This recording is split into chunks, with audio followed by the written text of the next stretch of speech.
he wasn't coordinated enough. Alex Pereira was going to stoop, knock him out, and he's going to take down Dracus. All three of them. He's going to take down Dracus? Yes. Like knock him out or literally like shoot a takedown and take him down? Shoot a takedown. No, he's not, Yes, dude. he is.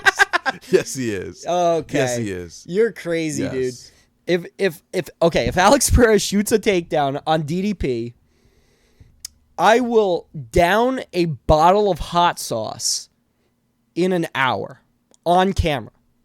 I'll live stream myself drinking just a bottle of hot sauce, no water, no milk, no nothing. I will down a bottle of hot sauce in an hour on a live stream. Deal? That's What's going on, ladies and gentlemen, and welcome back to the Hardcore and the Casual podcast. I'm your host, Justin. On today's episode, as always, I am joined by Elijah. What's going on with you, Elijah? none much. So, Elijah was originally going to come and watch the last pay-per-view, 312, with us, but did not end up making it. I did end up doing a live reaction anyways. If you haven't checked that out, please go back and check that out. I'm sure some of you are coming from that video watching this.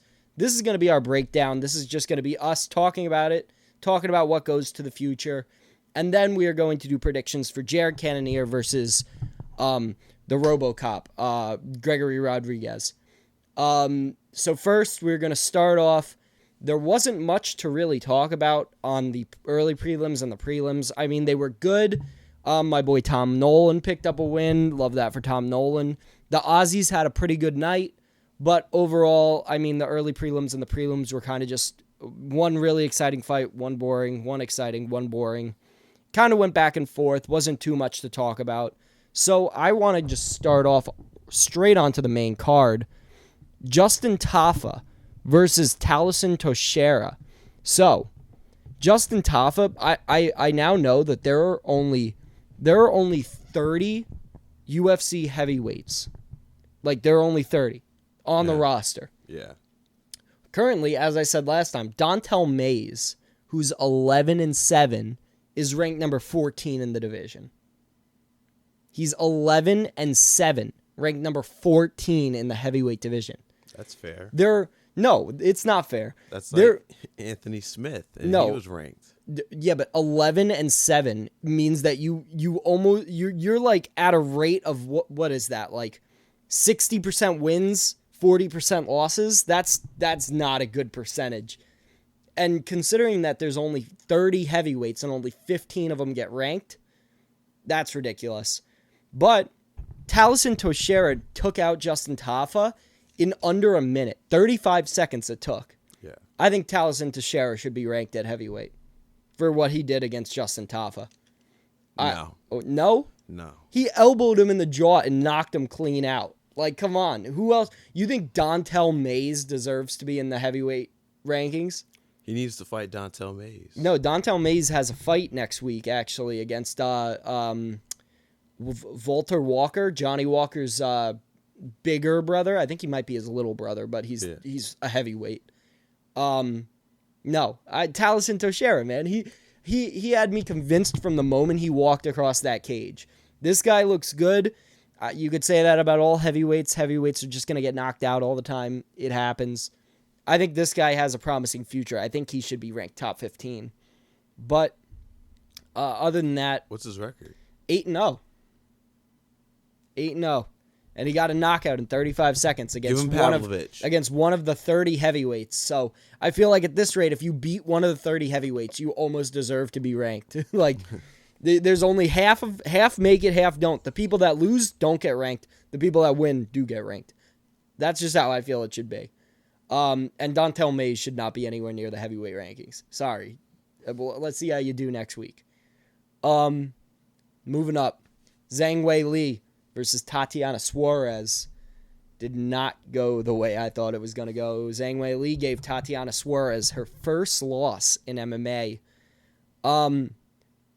I don't understand how Tatiana Suarez takes down Alexa Grasso, takes down Carla Esparza, takes down Jessica Andrade, beats them all very clearly, very decisively, but couldn't take down Weili after the first round. Weili was taken down by Rose and Carla Esparza and was beaten by Rose in a decision, mainly using Rose's grappling. How the hell did Tatiana Suarez not manage to take down Weili after the first round? That is my biggest question. Because in reality, this should have been Tatiana Suarez takes Weili down. Weili struggles to get back up. That's how the whole fight should have gone. Weili started to out-grapple Tatiana Suarez. You could see it in the live reactions. I was stunned. I was shocked. I don't know how good Weili got in the past year, but she got so much better in the last year. Her takedowns were on point. Her takedown defense was on point. Her striking was on point. Everything was on point against the most dangerous girl she's ever fought. Now, where does Weili go? Do you think that she should move up and fight Valentina Shevchenko? Well, first things first, we gotta label one thing. Zhang Weili is the GOAT. Now that we put that there, Amanda Nunes is the GOAT. Zhang Weili is not the GOAT. I'm sorry. She's still behind Valentina Shevchenko, too. Amanda Nunes, Valentina Shevchenko, Zhang Weili. Maybe she's the GOAT at strawweight. Ronda Rousey. Maybe she would be number 4. Where do you think Weili versus Valentina Shevchenko is the fight to make? Yes. How do you think that fight goes? Weili by submission. Really? How so? I Because mean, Valentina, after what I just saw Valentina do to Alexa Grasso on the ground, I don't know anymore. I really don't know, because I said the same thing about Tatiana we need Suarez. women's super fights for sure. I think we do. I think that'd be awesome. I feel a little bit bad for Manon Fiorot, who's been sitting on the sideline, who's already beaten number 2, 3, and 4 in the division. I feel bad for her that she's just sitting on the sideline. She definitely deserves the next shot at Valentina Shevchenko. I feel bad, but there's only so much time left in Valentina's career to do a super fight like this. I think you have to give Weili the fight over Manon Fiorot and have Manon wait. Even though she's already been waiting a year and has already beaten everyone else in the division. I feel it's such a weird position to be in, because I want to see Weili versus Valentina. Yeah. But I also want to see Manon get her shot, because she deserves it. I mean, she's beaten Rose. She's beaten Erin Blanchfield. I think she beat not Tatiana Suarez. Talia Santos, I think. She's basically run through all of the top girls in the division. But man, Weili versus Valentina would be such a fun fight. That'd be such a goddamn fun fight. I want to see it. I think Manon deserves a shot too. Maybe set up an interim title fight. Manon Fiorot versus Macy Barber for the interim title. Hold on to that interim title, and then it'll just become yours. Exactly. I think that would be good too. There are ways to go about this that make everyone happy. I don't know, man. Weili versus Valentina, that's a good fight. That's a fight I want to see. That's a fight I want. I mean, she can't take it to the heart. I mean, take the interim title and then just, because that's a stepping stone. Yes. I mean, look what it's done for Tom Aspinall. And the winner of Weili versus Valentina will fight the interim champ. There will be no questions like John Jones. The winners of those two fights will fight each other. What if Valentina Shevchenko retires, wins the fight, and then she's like, "Oh, I want to fight someone else. I want an easy fight BS. for my life." BS. No. You can let it slide a couple of times. You can let it slide once. The John Jones versus Stipe fight, you let it slide once. You can't make that mistake again. Then you have to do the interim champ.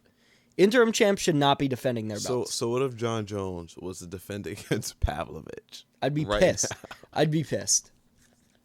Yo. All right. Now, time for me to gloat. Dricus du Plessis versus Sean Strickland. I told you so.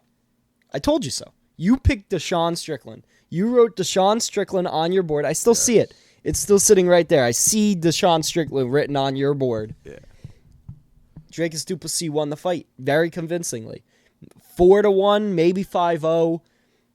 It depends on how you would have scored the fight. But there's no way anyone can argue this time that Sean Strickland won. Dricus made him look silly. He busted his nose. I had it at 3-2. Shut the hell up. I had it at 3-2. No. Rounds 2 and 5. Not possible. Not possible. Rounds 2 and 5, and then maybe round 3 is a swing round. No. What? What do you this is, oh my God, dude. Sean Strickland got his ass whooped. I was sitting there rooting for Sean Strickland. I don't. Yeah, it does. Sean Strickland's nose exploding into a million pieces is damage. You can't even tell me one strike that Sean Strickland landed in that fight other than a jab and a teep. Yeah, where's the damage? He landed a good couple right hands. And yeah. Okay. One or two good right hands don't win you a fight. He struck him a couple times. Okay. Dricus Du Plessis clearly shut all of the discussion down from last time. You could go back and you could argue the last fight. You can't argue this fight. Dricus Du Plessis easily beat Sean Strickland, in my opinion, in all 5 rounds. I gave every round to Dricus Du Plessis. And I think this was his most impressive performance. I mean, he's finished everyone other than Sean Strickland, but this was an extremely impressive performance that gave me more respect for D.D.P. Mm-hmm. But honestly, people are ragging on Sean Strickland way too hard. Out of everyone, Dricus Du Plessis has finished Darren Till, Derek Brunson. He's finished Robert Whittaker and Israel Adesanya, all within 3 to 4 rounds. He couldn't finish Sean Strickland in 50 minutes of cage time together. 10 rounds together, could not finish Sean Strickland. Has finished everyone else other than Brad Tavares. Brad Tavares is the one guy that he hasn't been able to finish that he fought. Other than that, he's finished every single person he's been in the octagon with in the UFC, except for Sean Strickland. And they fought through 10 rounds. So if anyone is ragging on Sean Strickland for, like, being a bad fighter or whatever, he had his nose broken. It's hard. Let me break your nose and see how you fight after that. And then also, 10 full rounds with Dricus Du Plessis, and he wasn't finished. Everyone else has fallen, except Sean Strickland. I gotta say, that's pretty impressive, don't you think? That is. I could see Sean Strickland taking another fight, maybe fighting a Mavov again. And if he beats a Mavov, I think that's a good. Put him back in. I think that's a good fight too. I think Sean Strickland versus Hamavov and D.D.P versus Chimaev. I think those are the fights to make. And then if Pereira was to get past Ankalaev and D.D.P was to get past Chimaev, then you could pair those two with a super fight or Chimaev. No. Okay, so let me ask you. So let's say there's this magical world where Alex Pereira beats Ankalaev. I might eat those words. I might regret saying that. Let's say there's some magical world out there where he actually manages to beat Ankalaev. Right. Would you rather see DDP versus Alex Pereira, or would you rather see Alex Pereira versus the heavyweight champ, John Jones or Tom Aspinall? Okay, would you rather see him against DDP, Tom Aspinall, or John Jones if he makes it through Ankalaev? Which one of those three would you book? Ooh. I mean, because DDP would be moving up to 205 to fight him. Yep. I think the DDP fight would be a very technical fight. It would be such a dirty, weird fight because DDP strikes weird, and Alex Pereira is just like a technical masterpiece, and but different from Sean Strickland, way different, different. But in terms of that, I don't know, because listen, in terms of Alex Pereira, right? It's like he loses all three of those fights. I don't know what you were going to say. He loses all three of those fights. And I don't want to let you start getting on this Alex Pereira is the best in the world train Alex Pereira is probably the GOAT. He loses all three of those fights. He loses to Aspinall by TKO. He loses to John Jones by sub, and he loses to DDP John by Jones sub. is going to try to strike with him within the first minute, and Alex Pereira is going to knock him out. No. Same thing with Tom Aspinall. When Tom Aspinall was striking with Curtis Blades wasn't coordinated enough. Alex Pereira was gonna stoop, knock him out, and he's gonna take Bro, he's going to take down Dracus. All three of them. He's going to take down Dracus? Yes. Like knock him out or literally like shoot a takedown and take him down? Shoot a takedown. No, he's not, Yes, dude. he is. Yes, he is. Okay. Yes, he is. You're crazy, Yes. dude. If Alex Pereira shoots a takedown on DDP, I will down a bottle of hot sauce in an hour on camera. I'll live stream myself drinking just a bottle of hot sauce, no water, no milk, no nothing. I will down a bottle of hot sauce in an hour on a live stream. Deal? That's If Alex Pereira takes down DDP, I will do that. And you can mark this. I'll put it at the beginning of the video so we can't forget about it. If that happens, I'm doing it. What if he shot a takedown on John Jones? He needs to get the takedown. Okay, gets the takedown. He doesn't just need to shoot the takedown. He needs to takedown. get Gets the a full takedown. He needs to get the takedown. And top him out. No, just as long as he gets him to the ground. If he gets him to the ground and then DDP pops back up, I'll still do it. Because he took him down. Because he took him down. If it's counted as an official takedown on the official UFC stats book, I will do it. If Alex Pereira was to take down John Jones and submit him, I'll run naked through New York City. are you serious? No, I won't do that. But Yo. it'd have to be something like that because the odds of that happening are astronomical. And if he submit Aspinall after that? I'll sign the podcast away to you. Are you serious? You'll own the podcast. I'll give you the podcast. If Alex Pereira takes John Jones down, I'll give you the podcast. Wow. Deal? Do we have a deal? Okay. All right. I think that's good from talking about 312. If you want to see more insights on it, then go back and watch my live reaction to it. Now I think it's time to do some predictions for the next fight night this coming Saturday. Jared Cannonier versus Gregory Rodriguez. We're gonna do a couple of fights. We're gonna do Calvin Kattar versus Yusuf Zalal. We're going to do Edmund Shabazian versus Daniel Buka. Dylan Buka, sorry. Ismail Bonfim versus Nazim Sadokov. And then Rodolfo Vieira versus Andre Petrosky. We're going to do those fights. Does that sound good? Sounds good. All right, let me get you your board, and then we'll get into it. Look, see, you got Deshaun Strickland written right there. That wasn't me. Yeah, it was. I still have the recording. You act like I don't record everything that happens on the set. All right. Ow, Jesus Christ, my neck. Dude, you gotta come give me a neck massage. All right. Rodolfo Vieira versus Andre Petrosky. Rodolfo is 10-2. Andre Petrosky is 12-4. I think Andre Petrosky's last fight was the fight where he went for a takedown and kind of just headbutted the guy's hip. And then he knocked himself out. He knocked himself out shooting a takedown. And I don't remember what Vieira's last fight was. That must be terrifying. It looked weird when it was happening. He literally shot for a takedown, headbutted the guy's hip, and then knocked himself out doing that. It was weird. Free win. Yeah. Okay, so RV AP. RV versus AP. Okay, 3, 2, 1. Rodolfo Vieira. Oh, you got Andre Petrosky. All right. Redemption. All right. Ismail Bonfim, 20-4 against Nazim Sadokov, 9-1-1.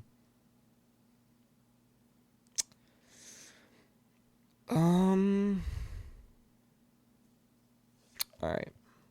So Ismail Bonfim is IB, and then he's fighting NS. 3, 2, 1. I got Ismail Bonfim, and you got Nazim Sadokov. Okay. We're split so far. This is good. This is good. By the way, I just wanted to point out to you that Dontel Mays, number 14 ranked heavyweight in the world, he's fighting on the prelims. He's the second fight on the card. Yeah. Most of this main card is unranked fighters. So we have number 14 ranked at heavyweight fighting in the second prelim of the night. Come on, man. Dontel Mays does not belong in these rankings. And we're not doing a prediction for him. Who's he fighting? Walter Walker, Johnny Walker's brother. Can we predict that one fight? Okay, we can do that one fight. Dontel Mays versus Walter Walker. Okay. You know, fuck it. I'm sticking with my guns. 3, 2, 1. Walter Dontel Walker. Mays. I knew you were gonna do that. I'm going Walter Walker. Okay. All right. We did that one too. All right. Edmund Shabazian versus Daniel Buka. Dylan Buka. I keep on saying Daniel. Dylan Buka.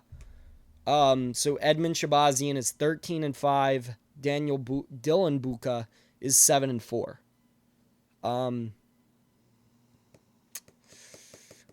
Edmund Shabazian is ES and then DB. 3, 2, 1. I got Edmund Shabazian. We both got Edmund. Edmund's on his way back up. He took some bad losses recently, but he's kind of been building back up recently. All right. Co-main event. Calvin Kattar versus Yusuf Zalal. Yusuf Zalal was he was actually the guy that Ilia Topuria fought in his debut. Took him to decision, and actually before the actually, no, I'd say Yusuf Zalal is probably the hardest fight Ilia Topuria has ever had in the UFC.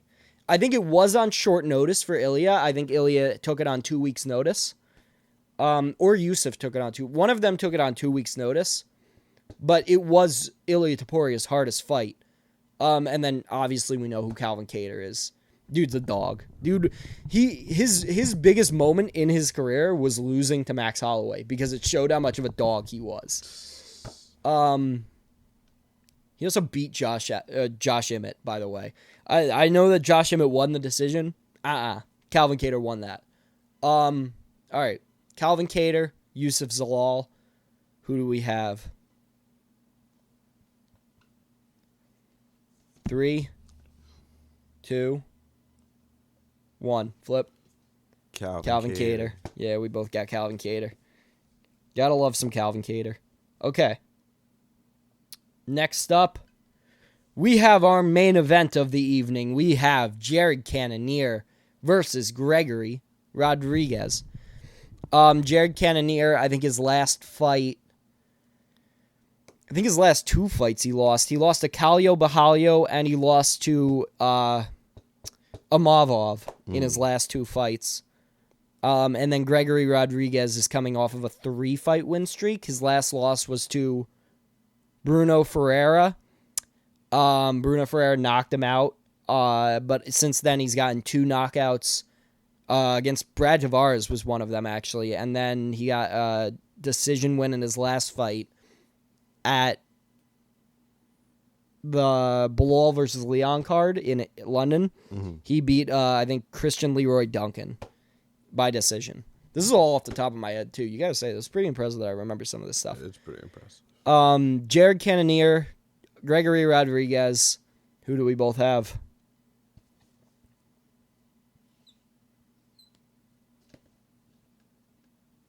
Okay, 3, 2, 1.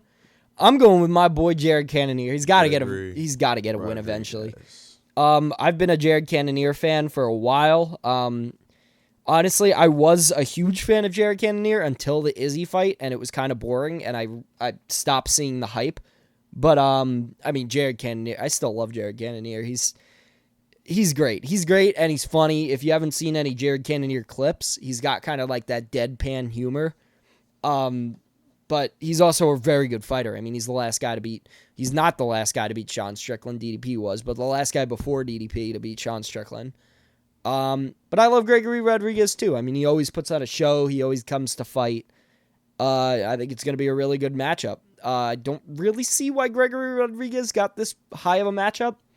Jared Cannonier is number 5 in the division. Number 6 in the division.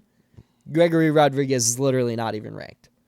So, to get this opportunity, it's a big leap, a big opportunity for Gregory Rodriguez.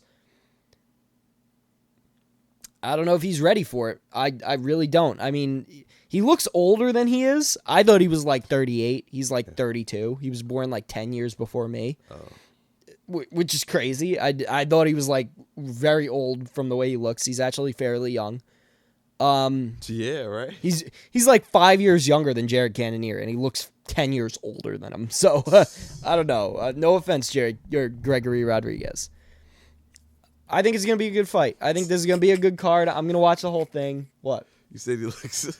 What are you laughing at now? You said he's 5 years younger, looks 10 years older. I'm just trying to picture that in my head. He does. You want to see a picture of Gregory Rodriguez? Hold on. Let me show you a picture of Gregory Rodriguez. Hold up. This. Oh, come on. That's Gregory Rodriguez. Hold on. Ah, fuck. Come on. See, this is what happens when you try and do stuff during the podcast. All right. That's Gregory Rodriguez. Oh, my God. He looks old, right? He's only 32. Yeah. He looks pretty old, though, in the face. Yeah, he looks old. He looks old. No, but he's now I actually want to make sure that Gregory Rodriguez is actually 32. Gregory Rodriguez. Okay. Yeah, he's 32. He's 30. He was he was born 10 years before me. That's crazy. That's great. How old is Jared Cannonier? Now I got to know this. He has to be like 37. I feel like, right? He's got to be. He's been around for so long. He's 40. Oh, my God, Jared Cannonier is 40 years old, and he looks so much younger than Gregory Rodriguez. Once again, no offense, Gregory. You're great. But and he's ranked number, what, 6? Yeah, he's like 6 in the world at the age of 40, at middleweight, which is almost unheard of. But I think middleweight probably is one of the hardest, most competitive divisions right now. I don't know about that. I think lightweight. There's 100 and something fighters at lightweight. It's the most stacked division, literally. Like, there's the most in the UFC. The most amount of people are in the lightweight division. Like I said, 30. There are 30 people in the heavyweight division. There are 125 in the lightweight division. That's crazy. Other than that, I think that's good for us. Check back in next week for our breakdown of this card. We'll also do predictions for Cejudo versus Song Yadong. That'll be the next week after that. And expect a new Battle for the Bank episode coming out for the pro wrestling half of our podcast. Coming at the end of this month. We're actually about to record that now. But thank you guys for watching. Thank you, Elijah, for coming. Thank you for having me. Of course, this has been the Hardcore and the Casual podcast. And peace out. Like, share, and subscribe. I always forget to say that. My little cousin tells me to say that, and I don't listen to her. I got to remember to say that more. Like, share, subscribe.